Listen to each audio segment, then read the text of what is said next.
Well, hello. You're here for the Geeky Podcast. Well, unfortunately, there's new programming. You see, they can't speak at the moment because I've cut out their tongues. I know the real reason you're here. See, your plans won't work. Because when I'm done gutting these two like fish, I'm gonna be coming for... Hey. What are you doing? Like, I thought we were trying to record an episode, bro. Well, we're doing an episode on FARCRY. So, all the games start with a really epic, villain monologue. So, I'm starting the episode with a really epic monologue. Dude, I really think we should really start this episode and not give them this portion of it, because I know we'll be talking about this shortly. Fine. Buzzkill.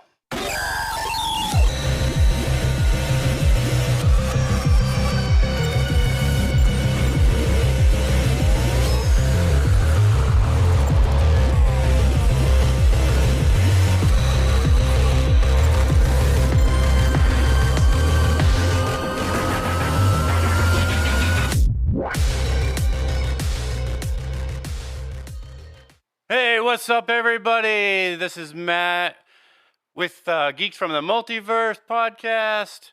With me is my arch nemesis, John. What's up, y'all? And first off, why do you think I'm the enemy, man? I thought we were bros. I don't know why we're doing this right. Why are we hating on each other? This is our podcast. Well, you see, we're two different factions, and, we're in this lifelong battle all the time. What are you like William Shatner, all the time? And then? Well, we're doing FARCRY, man. We're two different factions here. I mean, I'm just saying, bro, I thought we were past all this stuff. I mean, we talked about a bullying episode, and now you're thinking that I'm just this jerk and this pompous... Never. Never. As he's trying to, give me something. But Anyways, this episode, if you couldn't have already guessed, we're going to be talking about the Far Cry video game series. There are 6 games in the series, plus, numerous spin-off games. So we're going to be doing 2 episodes for this video game series. This episode, we're going to give you a brief overview of each game, the characters, the villains, the scene, where they're located. The next episode, which is next week, we're going to go over our likes and dislikes and what we, overall felt about the games. So, before we get into the Far Cry games, let's get into some news.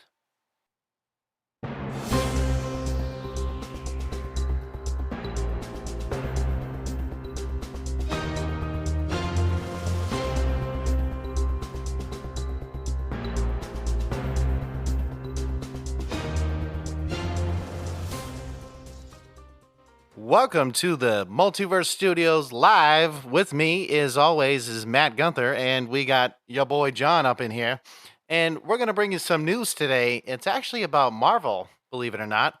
And I know a lot of you, depending on if you've already seen it or not, I'm not going to give any spoilers, okay? Just going to mention that right now. But it's actually about the Guardians of the Galaxy Volume 3. And what I found interesting, because I already watched it, I know Matt hasn't seen it, so that's why I'm not going to mention anything, but I will mention this one thing that I found really interesting.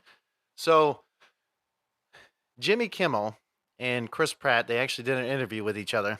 And this is how I found out, and I actually seen it, of course, the movie, and I didn't realize that it actually happened until they actually started talking about it.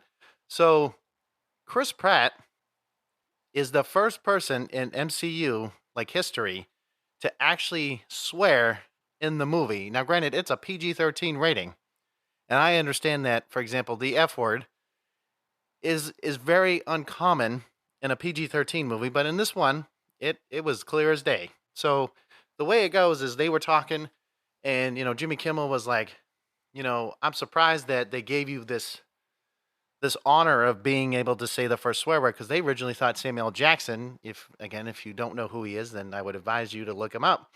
But he, in all of his movies, likes to swear constantly. the F word is his favorite word of all time, and literally they have done countless times of how many times he's actually used the word in a movie and all of his movies in general.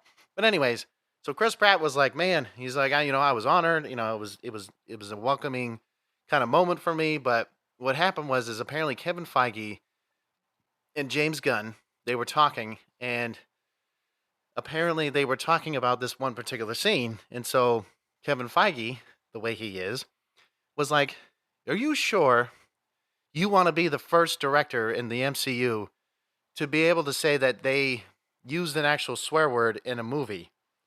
And of course, James Gunn, being the way he is, he's like, do you not understand who I am? Of course, I want to have this one scene as a defining moment for who I am and whatnot, because believe it or not, James Gunn is going to be leaving pretty much MCU and he's going to be going over to the dark side. He's going over to the DCEU and he's going to be building basically the same concept as what Marvel's doing. So he'll be the new Kevin Feige for DC. But what's interesting about this is that when you watch the video, and it's on multiple media platforms, so like TikTok is a big one, it actually shows a scene of what happens, what is going on in that time, which is Nebula is trying to open the door, and all of a sudden, Chris Pratt or Star Lord's like, "Hey, you know, pull the lever," and she was not listening, and she kept taking her finger and started poking the keyhole. And the entire time he was getting frustrated. He's like, "What are you doing?" He's like, "It looks like you're just poking the keyhole." It's like, "I don't know how to open this thing." And so he's like, "Use the lever." And so she's like, "Okay, I got it. Now what do I do?" She's like, "Pull up." And then she just doesn't listen. And then basically he says, the F word. And then like she finally gets in and says, "I don't know why humans love to, make it such, complicated machines and whatnot." So when you listen to it for the first time, I know watching it for the first time, I know my wife and I were sitting there. I didn't know, and I actually heard a kid who said something to his mother. He was like, "Mom, they just swore on TV or on the big screen," and she's like, "Shut up." It kept it quiet. But I don't know, Matt. What do you think on this? I think it's interesting that they want to do it, but like, what are your thoughts on how they, decided to make the scene like the ultimate, historical theme for this? I mean, I guess I just question the necessity for it. Like, is it really that necessary to use the F word in that particular? I mean, I have seen that clip, and that's what I question. Like, what is the vehicle they're using it? To me, I mean, like I said, I haven't seen the movie yet, and I do plan on watching it. But just watching that one scene, it seems like it was just kind of forced. I Like it mean, wasn't necessary. I mean, it was more of a like a satire moment because I know when you guys watch it, it is kind of like a funny moment because in what they're really doing is actually important, and so that's why in that moment it was kind of like a quick funny moment to like throw in there. I mean, it might not make any sense if you don't understand because right now, if you haven't seen it, I can understand why it doesn't make any sense. But I guarantee you, when you see it, it does actually kind of tie into what they were doing. It was just like you know when that happened, it was at first I didn't like I said it didn't really register like what he was actually saying in that moment, and then like I said, it almost had me to like watch this, and I had no idea, and I was like, oh shoot, and I watched the video of that clip, and I was like, oh wait a minute, I do remember that's what he said. I just didn't think about it at that moment because it was just like, oh whatever, not a big deal. Um, and I will admit that depending on the type of person you are, I'm going to advise you probably to, maybe bring a couple tissues. I mean, depending on who you are, but I would say it's a good movie overall, right? But again, I'm not spoiling anything.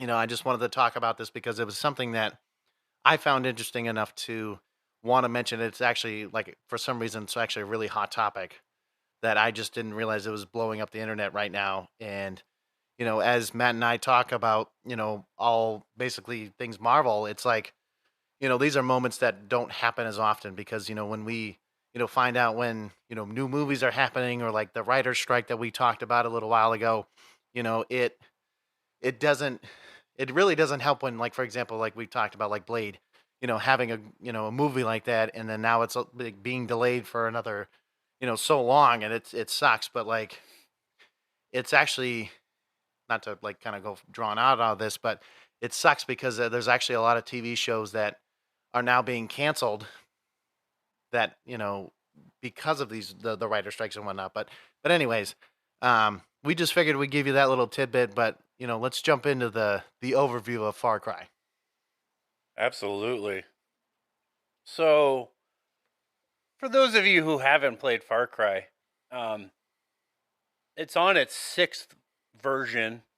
I guess I could say version, right? I mean, I wouldn't say version. I guess it would be. It's on its sixth iteration of like different. Because I mean, I guess the concept of the game is similar to each game itself, but it has its different. We'll go into it like antagonist, protagonist. Having these different villains and the good guys, if you want to call them to a degree.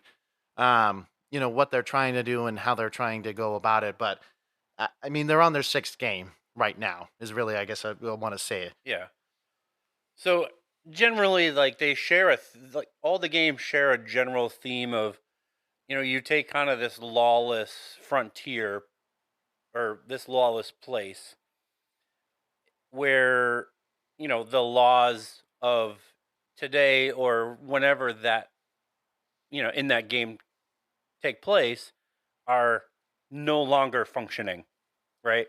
Yeah, and I mean it's a game where it it has its own kind of set of rules. I mean, I guess if you want to compare a game or a couple games to it, I guess it's like if you take Assassin's Creed, if you ever played it to a degree, and like taking GTA and maybe like I would say kind of like the open world concept of like the newest like God of War in a sense, where you take all three a little bit and it gives you like an immersive play style where you're jumping in the game, and of course there's missions, there's other things that are going on, there's storyline, there's side quests, there's all these other things that you have to do, challenges. But really it's the main, I would say, concept of the game is like depending on who the main character is of that particular game, you're going against, let's say, a dictator, or you know a particular individual that might be um Well, again, five, there like was a yeah cult there's leader. yeah, it's like a cult leader. I mean, there's like so many different things. Yeah, I mean, it, it yeah. it just, like I said, you have to start playing them a little bit to understand what each game is really about. I mean, and a lot of the gameplay for every one of them, it's you know you might jump into one, and for example, let's say we're talking about four, and you might all of a sudden run into a rhino. Oh, I hate And the rhinos, dude. Like, and you might have to defeat this animal, which I understand that people out there who love animals, but unfortunately in this game they don't care about you, they want to kill you. And it's pretty obvious, because if that rhino's coming right after you, good luck trying to kill it. and for those of you that love animals, as soon as you kill that said animal and you leave the area and you come back, he's right back where he was, grazing or doing whatever that animal Yeah. normally does. So it's not like you're really killing him and it's like end all forever. He Right. just respawns. Well, I mean, and again, it is a video game, right? So it's not like they're using Yeah. real animals, right? And so, you know, when we go into it a little bit more, there's different, game styles. There's different things you can do in each one of these games. But um, my best opinion on this is really, if you guys ever wanted to like try out the series itself, you could probably play the first two. It's not really so connected to the other games as well. I mean, all the games itself literally have their own storyline. There's no like continuation Yeah. of them. They might have like little Easter eggs of like the different ones in some of the other games. So like, for example, you might collect um like a bobblehead or some kind of like thing you can put in your car, and it's like from the previous games, because Ubisoft likes to do that, especially with like Right. Assassin's Creed and stuff. But like, if you play like Ubisoft games, I can tell you, Ubisoft does a really good job on a lot of the games. So like, again, Assassin's Creed, Far Cry. I mean, those are, I would say, probably their two biggest like titles that they like to do. But there's of course other games as well. But like those. definitely really play a big part of their their gaming development. I know like another series that Matt and I played was like uh, Ghost Recon and like Wildlands and stuff like that, in which I'm not. That's gonna have to be a whole That series in that's itself. that's Yes, going to be a but whole series itself. But I mean, like we said, this series of games is definitely a, if you have time, I would advise to play it. It's not yeah, just something that we're just making stuff up and on the fly. It's definitely a good yeah. series to play. So the first Far Cry came out in 2004, and it came out on Xbox 360, PS3, and Windows. For those of you on PC, um, and it follows a individual named Jack Carver, who is a former Special Forces soldier. Um, it's set in a tropical rainforest in the South Pacific, and there is a scientist on this island. From what I never played one or two, but from what I understand and the research that I've done on the game, the scientist basically is doing genetic research on the various animals on this island. Right, and from my understanding from the first one and also like the second one is he when he does the experiments, he like again he sees Jack Carver, and I'm pretty sure he like is almost dead, and so they like basically revive him, and is it I think he they does like a genetic like mutation. mutation on him. Well, and that's what I was trying to think of the movie. It was with Rob Schneider. I think it's Animal, or you know what I'm Yeah, talking about, like something like that, but not funny like not that. funny. But it's Yes. definitely like to a point where he gets these enhanced abilities to, be able to track, individuals, and has the ability to like, run really fast, and like has all these like enhanced human like super abilities that allow him to basically be the ultimate killer is really what it is. And Far Cry really is an instinct. And one of the games we'll mention, like it's called Far Cry Primal. That actually is a like a prequel to, and it's a spinoff, but it really goes into how Far Cry, like the instinct itself, is a precursor to what these games were talking about. But I mean, like the first one and the second one, I can kind of mention real quick is like, um, the one unique thing about the first one, if I'm not mistaken, is you actually could create your own map. So you could go in there and create your own map at the time, which a lot of games were not doing that, which I found it really interesting because I do remember a couple times my brother and I always mention my brother and I because we did a lot of like video games together. But that was one particular game I do remember. Like he would go in, he'd make a map, and you'd have like all these like you can have like mountains, you can have like vehicles, you can have all kinds of different things, and you can literally like go into the map, and when it's talking about multiplayer, um, Well, that was PvP, which right, which was local. at the time, yes, Yeah, was it local was because not online. you're talking Xbox 360, which Well, did have multiplayer, but this it really game also wasn't quite open world either. well, and it really at that time it was it really was more local play. Online didn't really come about, and like Not in the call. 2004. No, Right. it became a little bit later, but like that was actually one of the very few games that really did go on or didn't have the online multiplayer piece to it. And when you would play, like I would, again, you'd do the local play. You'd be sitting in the same room, have the split screen, you'd have all that stuff, and you know, if let's say somebody made the map or whatever, and like they know where everything is, they have an advantage, over whatever. But the gameplay, from what I can remember, I mean, being on the Xbox 360, I think that's actually what we played it on. Um, it wasn't. I think for the time, it actually wasn't that bad. It wasn't. The graphics were okay. I mean, again, it's that time, that generation of Right. consoles, but it it definitely, I think it did well. Overall, I think there was definitely some things that they could have worked on a little bit better. But I mean, that's the And that's first the thing game. with Far Cry is like as each new game came out, like they update the basic mechanics are there, but they update certain things about, how you drive vehicles, how the gun, how the guns feel and So I will mention that in the first game and as well as the second one, their mechanics. I know the first game, I believe, if I'm not mistaken, was actually a lot harder to drive a vehicle. Oh, I'm sure. And the second one, it became a little bit easier, not by much, but it was the same concept, basically moving from that to like 3, 4, 5, all the way up. Like I will tell you, the newest one definitely has done a lot better of a job when it comes to driving because in some of the other games, depending on what you're driving or how you're controlling it, it's a lot harder to master it because if you're, a full-time gamer or a casual player or this and that, depending on what you're playing, every system has their own different controls and how they, operate vehicles and do things. But this one was more for, you're using your analog sticks, you're pressing the right analog to like, use the speed and then like This is like Halo. yeah, kind of Right. similar to that, and that's what it was, and it was a lot harder at the time to kind of like master it, especially if you're going down like a windy road and it's dirt, and you're going through a jungle, and it made it a lot harder to control the environment as you were in it. Um, but I'll mention the second one, man. Okay, I'll mention the second Okay. one. So the second game, right? So this one's Far Cry 2. This one came out in 2008, and it was Xbox 360, PS3 again, Windows.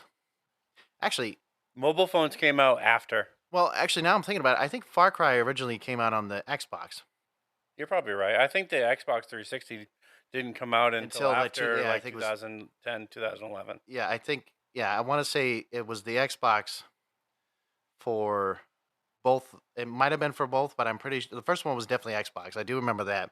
I think the second one was for no, actually, I think this one was the 360 for Far Cry 2. Um, and this one is you play as a mercenary sent as part of a team to hunt the Jackal. You pick from a pool of 9 mercenaries at the start of the game, right? And the Jackal is a dangerous arms dealer who is selling weapons to 2 different factions.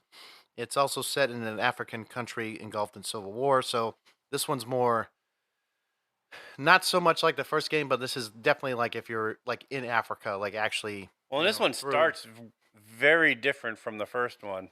Well, and it also the graphics. This one definitely, I would say, from the Xbox version to the Xbox 360, the graphics were definitely improved. The story was probably a little bit better in some regards in how you were doing Yeah. things, um, and the I would say the overall with this one is like instead of being in a jungle, this time you're in a like the I don't even know how like basically like if you're out in the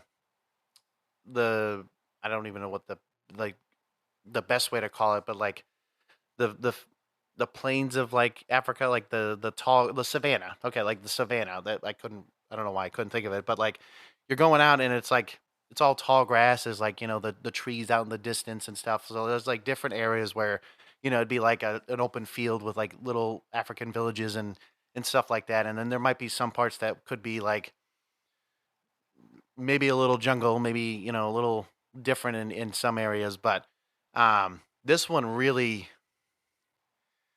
took the whole instinct, like the whole Far Cry instinct, to another level, Yeah. and it became like this was actually the first game I do remember that you'd build upon the instincts that you have, and if I'm not mistaken, I think you are Jack Carver in this one as well, or you can be, I You guess. can be, but yeah, I mean, in the beginning, you pick one of 9 mercenaries.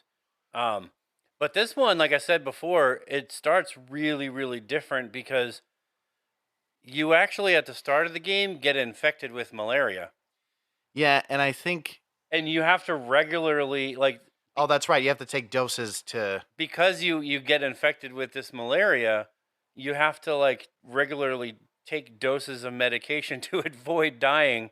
Yeah, that's okay. That is true because in the first game you didn't have to worry about it, but this one, yeah, because if you didn't, you'd actually die and you'd have to Thanks to like, the jackal, yeah, I believe. Yes. yes, I believe that is the case, and I know, um, this one was more realistic, where you had to like, make sure you could have like, your med kits and make sure you're hydrated, and I think there was like different aspects that made it more realistic, which actually made it a lot harder to play the game because you had to make sure that everything was good about yourself in order to actually continue and Yeah. continue with the story and whatnot. Um, A lot of the reports, just doing like research, like a lot of the reviews on the gameplay itself, um, even though like there were positive things on the realism from the first one, the overall gameplay people found was overly repetitive and tedious. what Which for the second one or for the first one? for the second one, I which mean, yeah. I know for Far Cry games, I understand tedious. I mean, and the problem is like you It look at doesn't get better.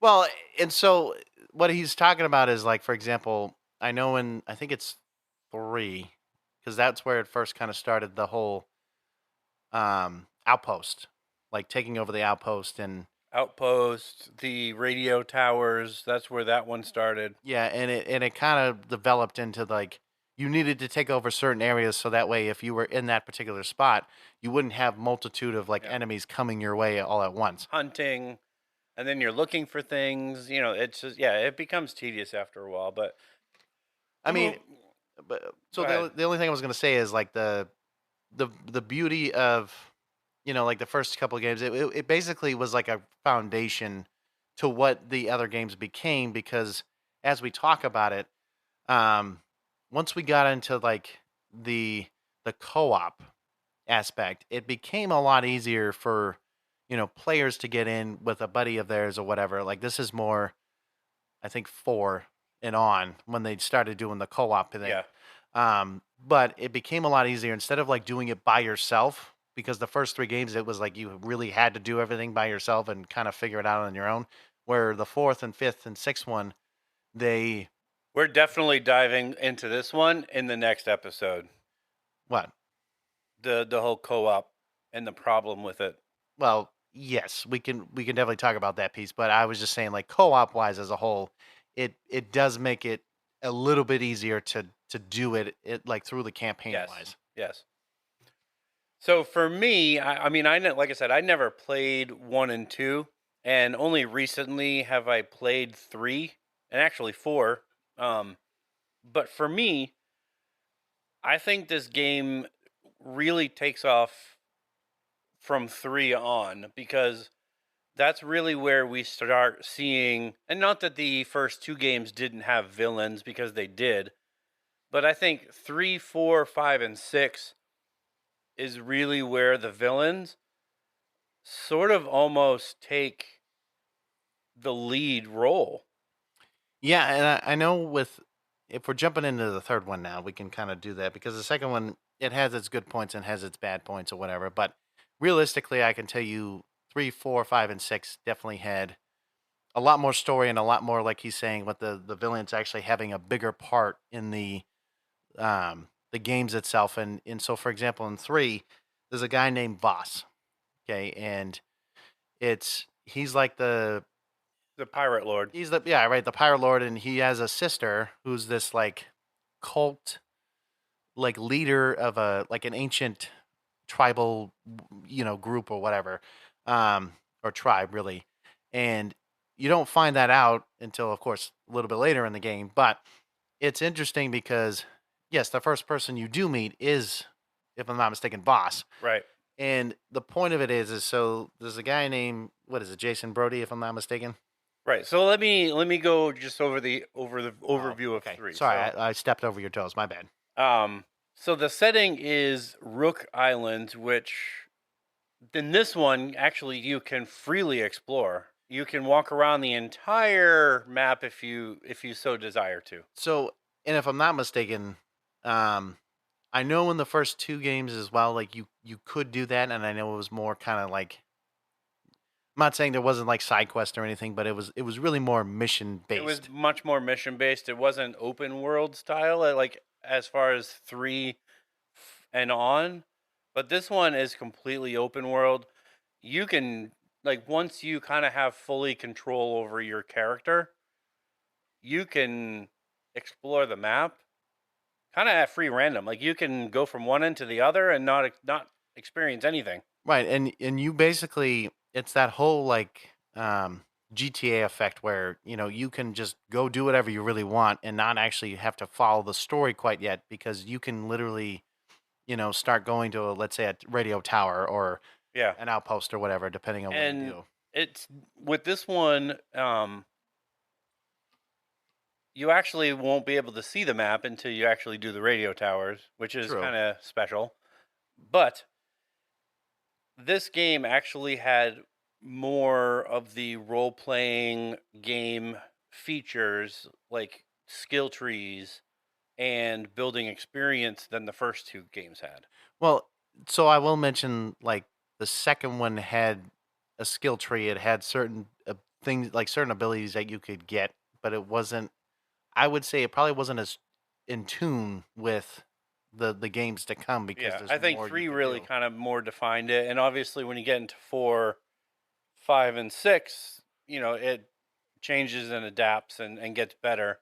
Um, but yes, you do play as Jason Brody.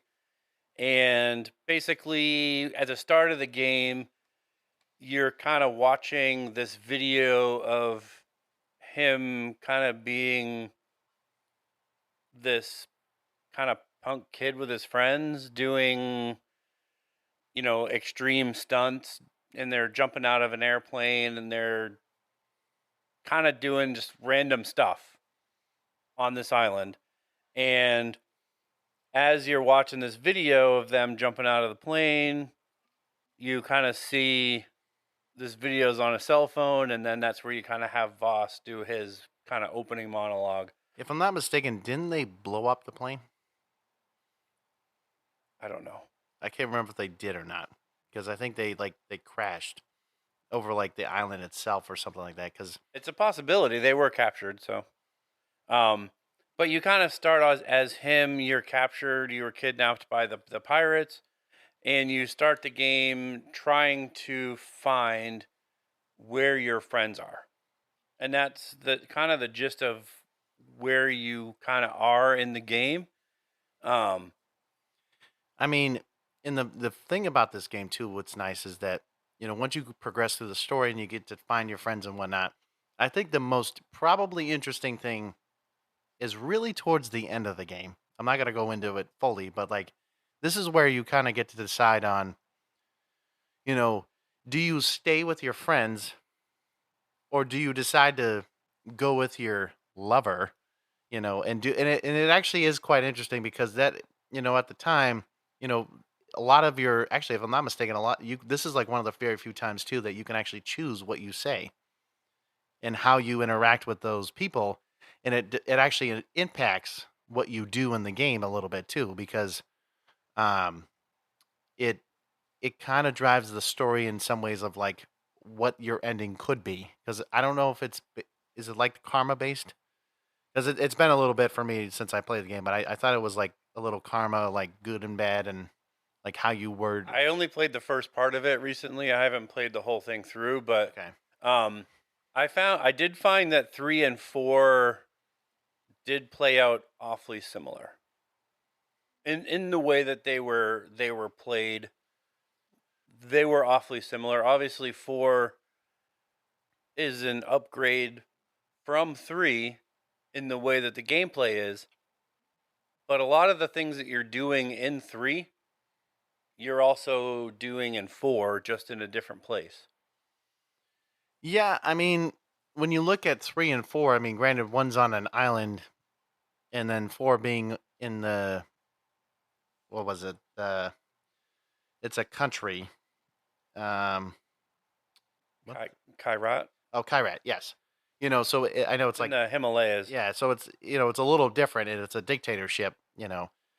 Being ruled by that one particular region. But um, I mean, I guess it's somewhat similar to a degree, like with like some of the, you know, there's like mountainous areas, there's like colder parts, there's like a jungle, there's like all these different like aspects, which is kind of unique for a place like that, especially being in the Himalayas. But um, I think overall, I know with 4, it definitely became more of an upgrade because this is actually the first time they kind of like introduce like helicopters or like a version of like a flying machine, to be able to go from one area to another. Where in Far Cry 3, it was more you're driving vehicles, or you can have like fast travel in some degree because of the radio towers and outposts. Right. But actually, di am I right in saying that they had outposts in Far Cry 3?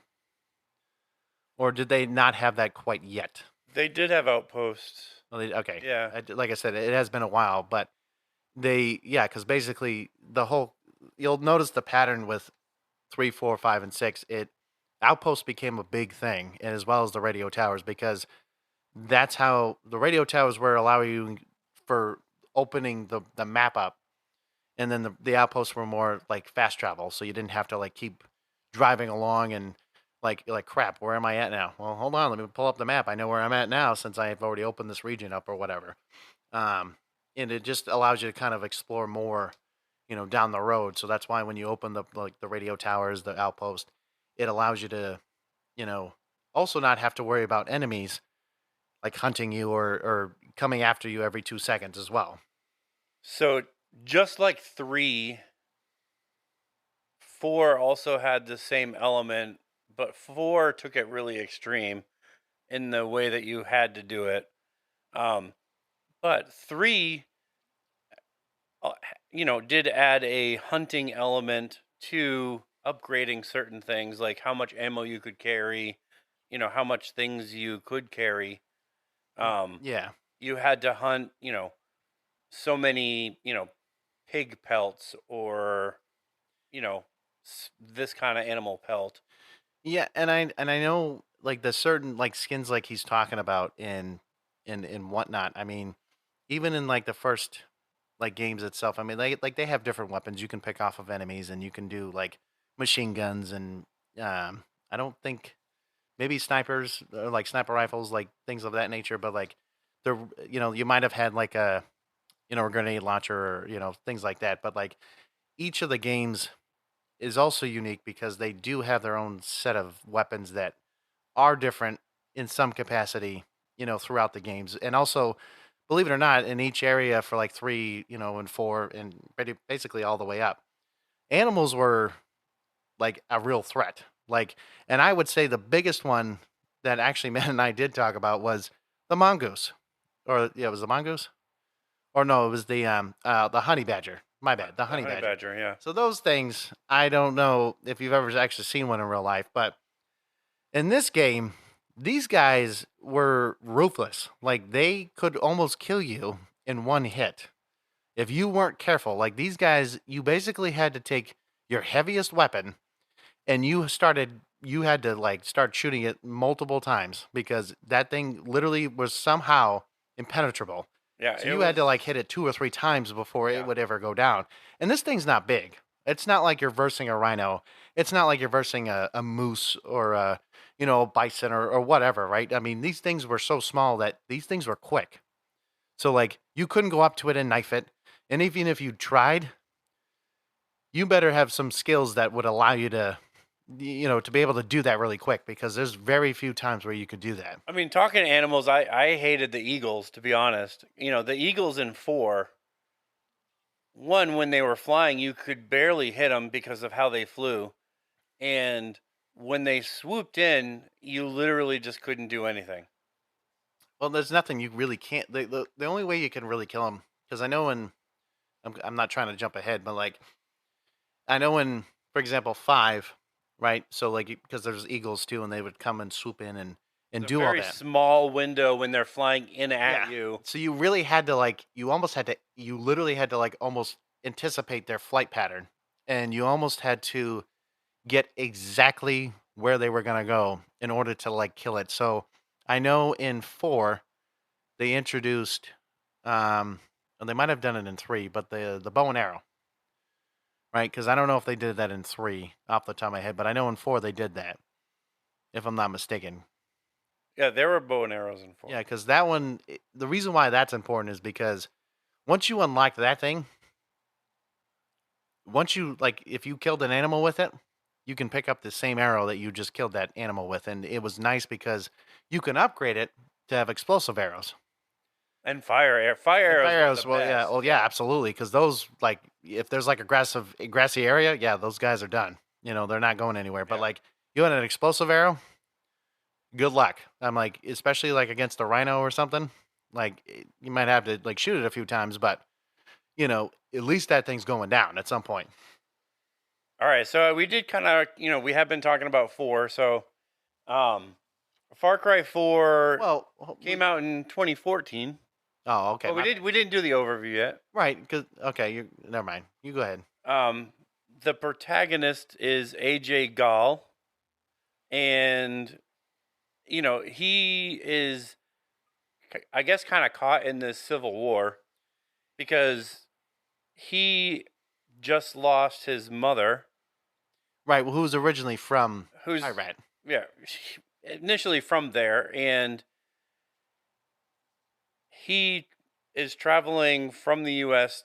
back to his homeland to spread his ashes there, and that's kind of where that story takes place. Like, they're flying in a helicopter, and I think it's like a bus or something that he comes in on as well. Like, yeah, pagan men, basically, he basically is the dictator, right? So yeah. he's the one in charge of the country, but he'll get into that in a second. So aspects of this game story actually were inspired by the 1996 through 2006 Nepalese Civil War, which is interesting. Yeah, I didn't know that. I mean, I actually never knew there was a civil war to begin with, but that's like it's kind of inspired by it. It's not based on it. It's just inspired by it. But pagan men who he's kind of a self-appointed king. He wasn't voted in, or he basically came in, took over, and I'm king.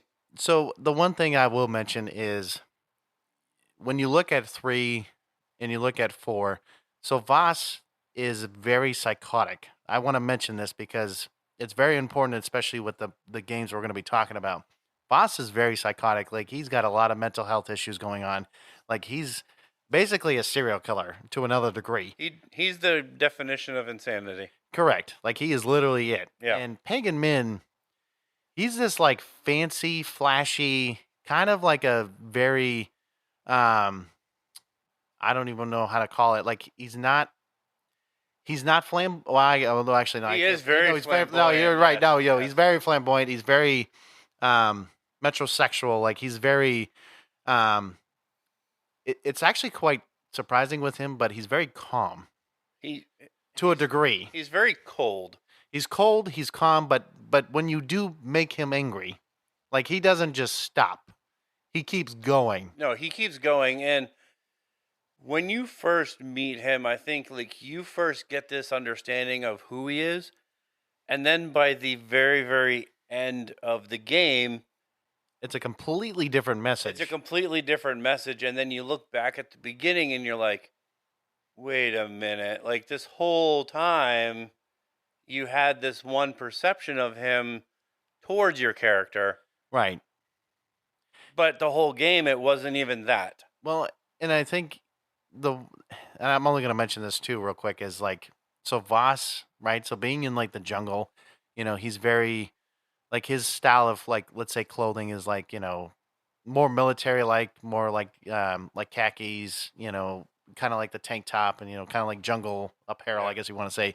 Pagan Min, on the other hand, is like a full on suit, like a pink suit. Pink, purplish yeah, suit. It's a pink suit. And I'm like, dude, it's cold as hell, like in the Himalayas. Why are you wearing a suit, for God's sakes? I mean, it is not the weather to be wearing a full on suit. Like he needs to be wearing like a full on parka and like cold weather gear, really, to be like living out in this area. But I think the one thing that you need to know is like where he's living is actually quite sunny, which is surprising. He has a nice place. He has, and some of the areas that you visit in Kyrat is like I've mentioned, is like you'll see the sunny parts, you'll see some of the nicer areas, and then like you go further north and it's all snowy and it's really difficult. Actually, if I'm not mistaken, too, the weather in that game actually plays a huge effect on, especially when you're going up north. Like it affects, like I thought, like your health and things too, right? Like especially with like the cold weather, like areas and whatnot. If you go outside. Right, if you go out, right, because I think that's part of it, where it also introduces like the weather being a factor in like what you can do only for a certain Right. amount of time. So this game too, in the the reviews and criticisms for this game, um, was really about more of the lack of innovation from Far Cry 3, Uh, which I yeah. can see it, playing 4, and then I played a part of 3. Playing 3 after I played 4, I'm as I'm playing it, I'm like, this is almost exactly the same. Like I feel like I'm doing the same So thing. I don't want to spoil it really too much, but like 3 had different things about it that I liked because, you know, you have the style of getting to choose your story and kind of going about like what you do and how you do it. And I mean, now, of course, throughout the game, there are certain points where, just like in 4, where, you'll do something and all of a sudden you get kidnapped and Voss like starts speaking to you and he's like, hey, you better, cut the crap, whatever. Um, and it's like in 4 because I know Pagan Min at some point he'll hunt you, and then he captures you, and then brings you right back to where you originally started. And it's also like a dialogue that you get to see throughout the game. Well, you do that in 4 too, Well, because that's what I mean. Yeah. there are two different, even with the um I forget the name. I want to call them the Golden Thumb, but that's not what they are. Um, I know. I think I know what you're talking about. I Yes, don't remember. It's not the there's a Golden Thumb. faction that's against the Pagan Men. It's is it the I Golden don't know why Temple? I just called them the Pagan Men. I mean, that's just N- his name. But there's Yeah. a faction that's against Pagan Men. And basically, there are two characters, a male and a female, that Well, kind of are vying for leadership of this group. well, And I mean, the main goal is really independence from Pagan in the game, for a lot of the missions, you have to choose whether you're going to him or to her. or to her. And if you go to him, he has more of a military approach where he's more of, we got to go kill those guys, and she's more of on the business side of, Well, she's more of no, a there's a an opium field over there. We want to save that so we can make money for our faction. So I mean, she's more of like a diplomat. Like she's like a diplomatic approach. He's more of the aggressive. It's more of a business side because Well, yeah, she's wanting to fund the right. their movement by not destroying an opium field. I mean, but they're really they're the rebellion against the dictatorship, which it makes sense like when you're playing it. It's just there are choices like 3. I mean, Yeah. and that's the whole game. Like you have to choose, whether you're gonna go in and destroy the fields and kill the soldiers, or whether you're gonna try to save the fields and go a different route. And you have to kind of make those choices in that game. Well, but that's the beauty of it, where it allows you to choose because it also, like I said, it develops the story in different aspects throughout the game, especially towards the end when just like in 3, you have to make a decision. You also have to make a decision on what you want to do with him. Like again, I mean, I'm Right. not going into where or what happens, but it's the storyline. Whether you choose one or the other is very interesting. How you go about it. I mean, you can always look it up too to kind of see like what you didn't get to do on either end. Um, but going into I want to do 5 because I think I actually 5 is my favorite. fine, I guess I'll do 6. Um, 5 is set in modern day Montana, Oh yeah. and the setting in 4 was awesome. I love the setting in 4, but 5, So something about 5, like I love the way 5 looks. I will preface this though. This actually is the first game that Matt and I did get to play together because this is where on like because unfortunately 4 we never got to play co-op, but this is the first time Matt and I actually got to play co-op, Yeah. and this is where a lot of the again unfortunately we'll be talking about it in the next episode, but co-op has its ups and downs depending on what you're doing. But Certainly does. So 5 is different, I think, from the other ones in that this one's not a dictator. It's not like some radical scientist or somebody selling arms to do different factions. This one is a kind of a doomsday cult. No, we're gonna try this again. It's a religious Well, cult. it's a doomsday cult because Okay, well, they're looking at w- bringing about the destruction of yeah, like Judgment Day really yeah. is. But the thing is about it is like it's, and unfortunately, I hate saying it. This is a Christian-based cult that is actually Well, loosely, okay. loosely. Really? Because but I know we're gonna go into the character names, but a lot of the character names are literally based on Christianity. Well, I'm just saying because that is like the the only main. scripture they really quote is Revelation, which Well, I if you understand. know any Bible scriptures, I mean, it's easy to quote Revelation. Anyways, moving on. So the Doomsday Cult in this game is the project at Eden's Gate, and it's led by the father, who is Joseph Seed, and his siblings. So when you start the game, you assume the role of a sheriff's deputy, which is kind of cool because you can actually customize the way he looks.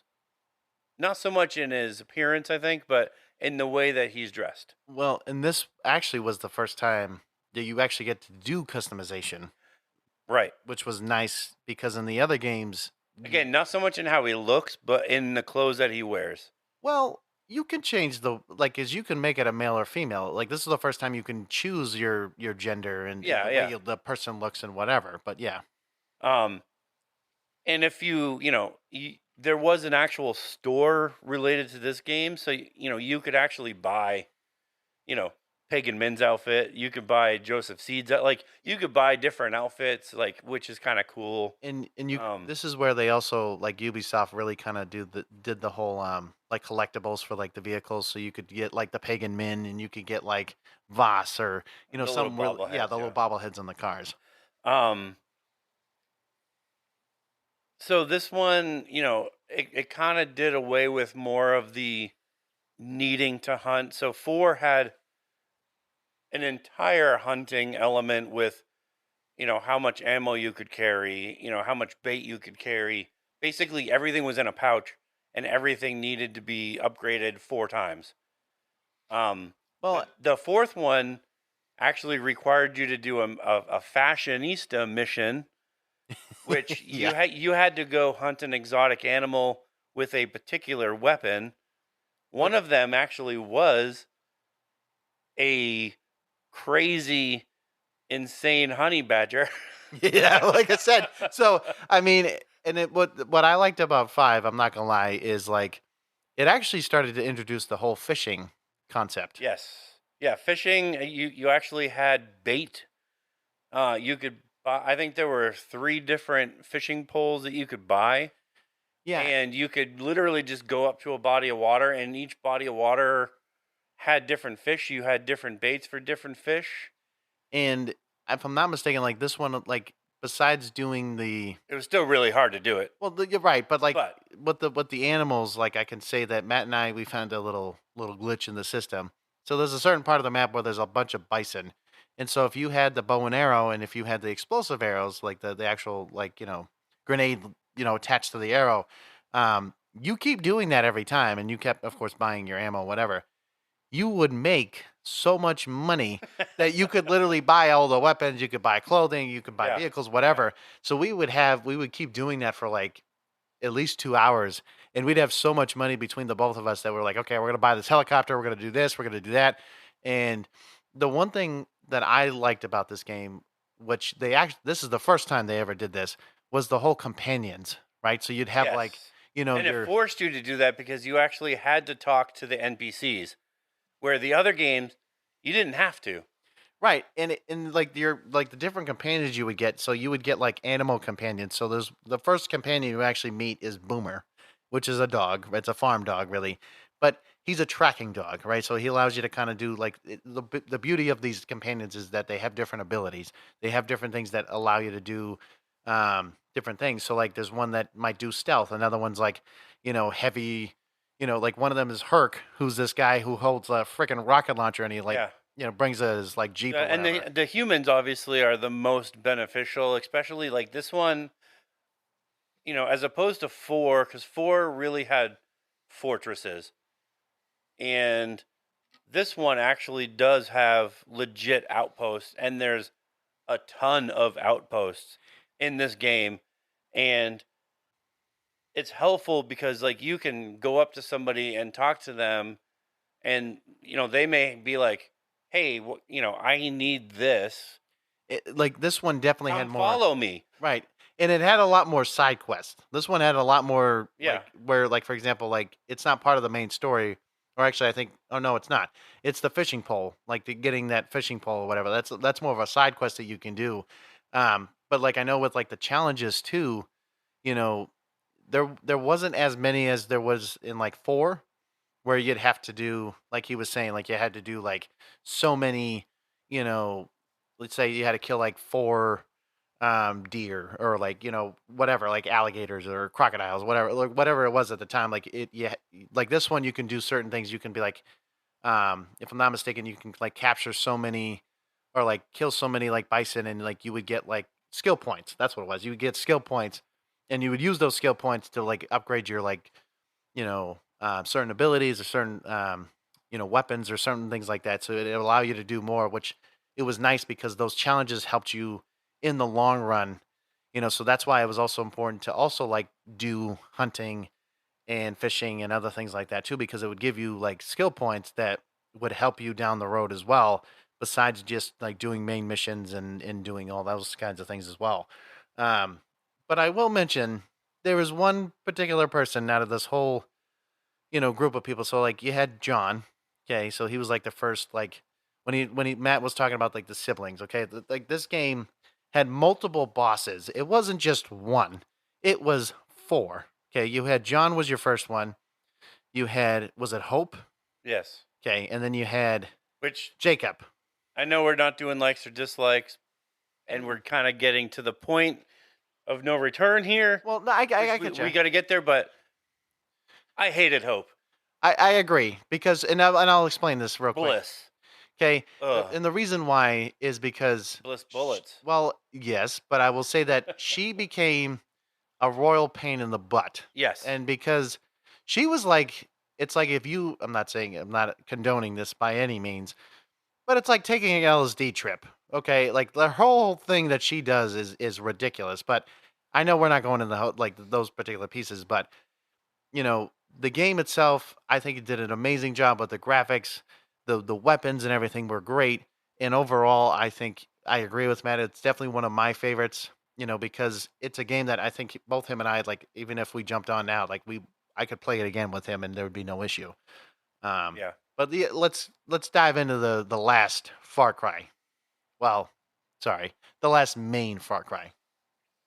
So 6 came out in 2021, and it's set in the fictional island of Yara, which I guess you can say is kind of loosely based on Cuba. That's pretty much what it would be. Yeah. It's ruled by a dictator, Anton Castillo. Who was it Giancarlo Esposito? Yes. Yeah, he's the. If you know him, you'll know who he is. So he's seeking to bring his son Diego to be his heir, amidst a revolutionary uprising by freedom fighters. It's kind of like the whole crisis that Cuba had a long time ago, but in a more modern day setting. Cuban Revolution, 1953 to 1959. Right, where Castro. It's very similar because I Yeah. would agree on that piece. So you assume the role of a guerrilla fighter, Danny Rojas, attempting to topple Castillo and his regime. This one actually did feature amigos, which were animal companions that assisted you. They had their like kind of own individual skills. I will admit, they assisted in combat or exploration. the funniest one out of them all was Chicharron.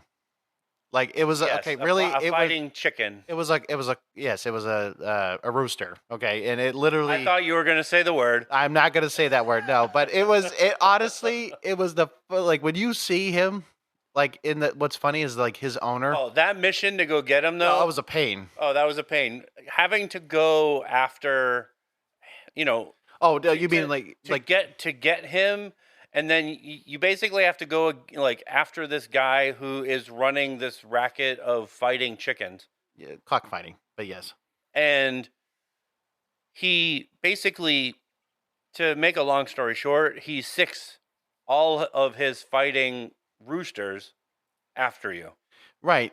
and But the rest of the whole game, you randomly encounter them all over the place. well, and the funny thing about that is that they like to actually like because you actually have to do like multiple missions to get to your own, just like the other companions. But the one thing I do remember is like he's saying, "Hey, look at that billboard." He's telling you to like you know deface it or something like that, and it's supposed to have like the logo of Chicharron. And I was like, so you have to climb all these like different billboards in different areas, and I'm just like, this is ridiculous. I'm doing this for a freaking rooster right now. Like for all animals, I'm having to do this. But the beauty of 6, just like in 5, it does. The graphics are amazing. The weapons, I mean, the just even the vehicles and stuff. Like, there's so much you can do.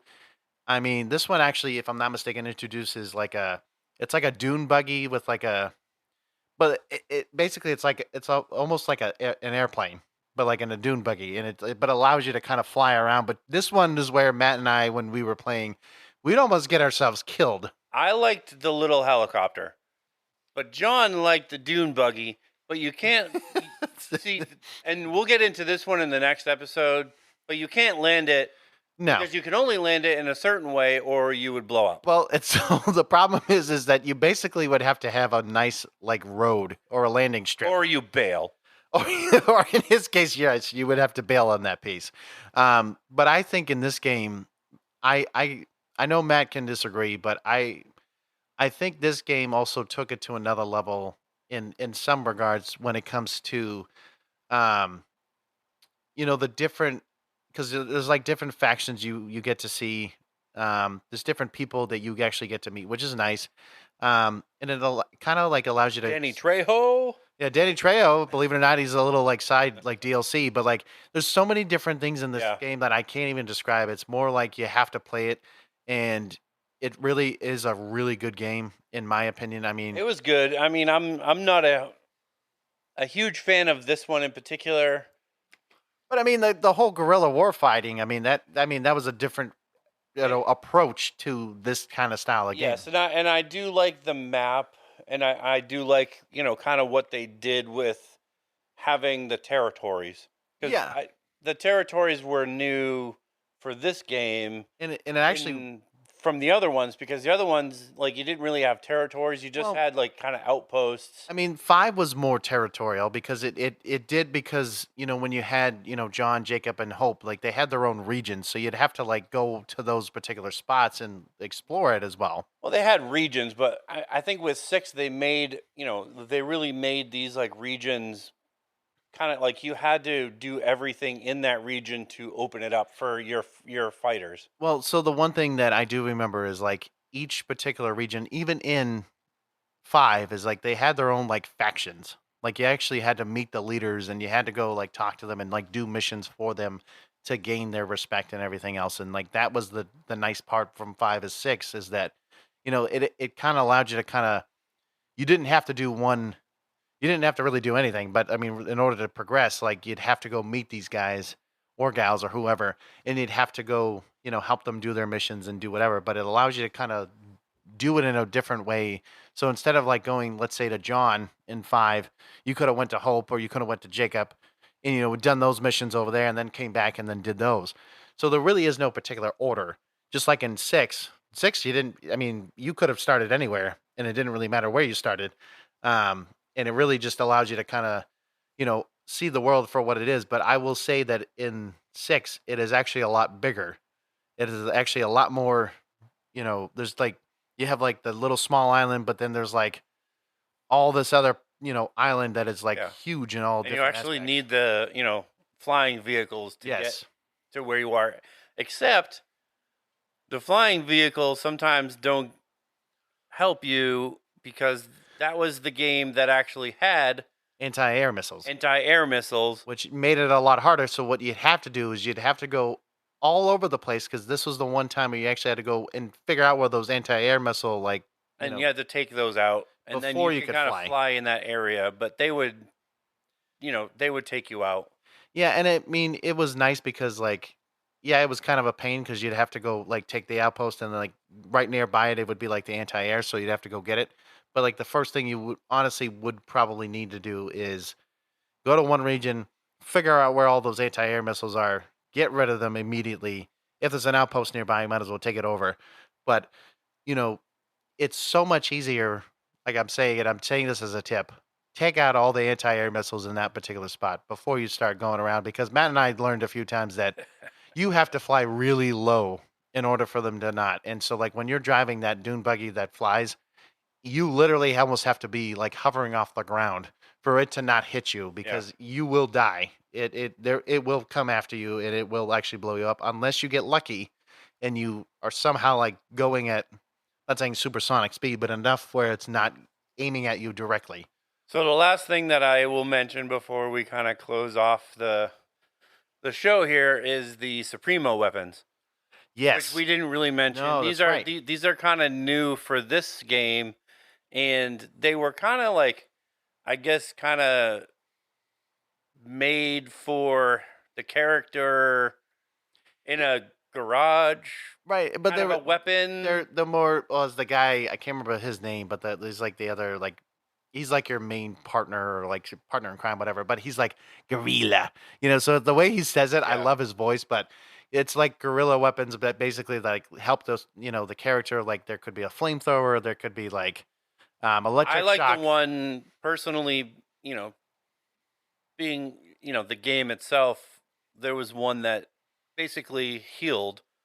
It kind of Yeah, it kind of gave that mist around you that would perpetually heal you if yeah. you took damage. Like I liked that one, but there were other ones that like, flung fireworks and did damage and There was like I think there was like a dubstep. What was that? Am I? No, maybe I'm thinking of a different game. But there was like a music one that they had or something like that. But like they had different weird, funny ones. But the um, weapons were kind of crazy too. this one became like another level of craziness when it came to the like overall weapons. I mean, there were so many weapons in that game that there was an endless of I possibilities of mean, I what you think could there do. was one that just shot like saw blades. Yes, it was like the hacksaw or Yeah. something like that. But And the rocket launchers in this one were by far better than any other game yes, because you actually had rocket launchers that locked onto flying vehicles. yes, yes, and it helped because especially when they like reinforcements would come in. Granted, it still took like 3 or 4 to shoot down a helicopter, but No, but if like let's say, like I said, I know we're talking about co-op later, but like if you had a partner with you, at least it would make it easier to yes. shoot it down, right? But if you're doing it by yourself, good luck. Yeah, it still takes 3 or 4. But anyways, so that I think brings us to the end of our kind of Far Cry overview. Yes, of course we missed things. Well, We didn't go over every little detail, but hey, so like the one thing, there's two other games. It's Blood Dragon. It honestly, I don't even think you need to worry about it. It's just a little piece off of. I'm pretty sure it's like 4 or 5. I don't know. It came out whenever. it's kind of fun, but But then you have Primal, which I've talked about. It's an okay game, but just depending on if you like, cavemen, barbaric, whatever. It's kind of one of those games that you don't necessarily need to play, but some people like it, some people didn't. I can tell you, I thought it was stupid personally, but again, to each their own. Do whatever you want. And then the other game was actually a continuation off of 5, which was called Far Cry New Dawn, and it just goes over the aftermath of what happens in 5, which again you'd have to play to understand it. And honestly, it's a game that I tried, and I can tell you it's not. it was okay. It wasn't like the other ones. No, and it really didn't do it any justice. No. But So I do think that's the end of our episode this week. We thank you guys for listening and tuning in again. We really do appreciate all the support and love that you guys are giving us. And we will be back again next week with our part 2 of our Far Cry series, which will be posted again Monday at 8 o'clock in the morning. And again, in every description of our episodes, you'll find a Linktree link, which will give you all of our links to our social media accounts, our website, and all the different apps that we are currently posted on. So go check out our Linktree. And I know John has one more thing before we go. So, John. The last thing I'm going to say is I want to give a shout out real quick. So, Matt and I, a little bit ago, we got our own polos that were done up. They were really nicely done up. The place is actually called Embroidery Creations. They're actually a really cool little spot. It's in Londonderry. It's over by I believe it's the Apple Cinemagic or the Apple Cinemas or whatever it is over there. But anyways, it's a cool little place. If you ever want to get anything like embroidered or, just had like some kind of logo design or something like that, they can do like different fonts, different styles. And I think, you know, might potentially start using them a little bit down the road if we ever decide to, go down that route. But we wanted to give them a shout out. So again, if you're ever in the area, by all means, go ahead and check that out. Again, we invite you to come back and join us again next week for more geeky discussions. Until then, stay geeky.